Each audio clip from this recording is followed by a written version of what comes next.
रामकृष्ण हरी. कटेवरी हात विटेवरी उभा तोच जगाचा पोशिंदा. आणि याच पाठीराख्याला भेटण्यासाठी महाराष्ट्रातून आणि भारतातून लाखो भाविक पंढरीत येत असतात. आणि याच पंढरीत याच भाविकांसाठी सागर डेव्हलपर्स घेऊन आले आहेत भव्य ओपन प्लॉट प्रकल्प, ते सुद्धा दर्शन रांगेच्या अगदी जवळ. इथे पाठीमागे आहे दर्शन बारी. नगरपालिका हद्दीतील नियोजित आराखड्यातील 50 फूट डीपी रोड. संपूर्ण प्रोजेक्टमध्ये अंतर्गत street lights, plot demarcation, plantation आणि प्रत्येक प्लॉटला स्वतंत्र नळ कनेक्शन. संपूर्ण प्रोजेक्टला तारेचे कंपाऊंड. ज्येष्ठ नागरिकांना बसण्यासाठी बेंचेस. चला तर मग आत्ताच बुक करा मठासाठी किंवा आपल्या हक्काच्या घरासाठी आपल्या हक्काचा प्लॉट, तेही अगदी माफक दरात.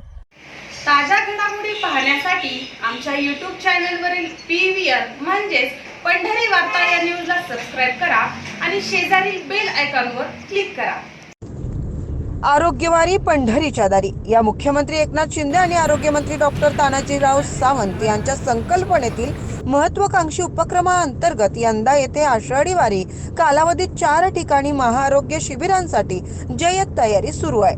गतवर्षीपेक्षाही 1.5 पट अधिक वारकऱ्यांची आरोग्य सेवा करून यंदा नवा विक्रम करण्याचा संकल्प असल्याची माहिती शिवसेनेचे सोलापूर जिल्हा संपर्क प्रमुख प्राध्यापक शिवाजीराव सावंत यांनी येथे दिली आहे. राज्याच्या आरोग्य विभागाच्या वतीनं तसेच भैरवनाथ शुगर व जयवंत शिक्षण प्रसारक मंडळाचे कर्मचारी, स्वयंसेवक आणि शिवसैनिकांच्या सहकार्यानं आषाढी वारी कालावधीत वारकऱ्यांसाठी महाआरोग्य शिबिराचं आयोजन करण्यात आलंय. वाखरी, गोपाळपूर, 3 रस्ता आणि 65 एकर तळावर या शिबिरांसाठी वॉटरप्रूफ भव्य शामियाना उभारण्यात येतोय. यासह सर्व प्रकारच्या सेवा सुविधा उपलब्ध करण्यासाठी जय्यत तयारी सुरू आहे. तज्ञ डॉक्टर्स, आरोग्य कर्मचाऱ्यांसह हजारो स्वयंसेवक महाआरोग्य शिबिराच्या ठिकाणी राज्यभरातील अनेक नामांकित डॉक्टर्स तसेच आरोग्य कर्मचारी अशा स्वयंसेविका 24 तास कार्यरत असणार आहेत.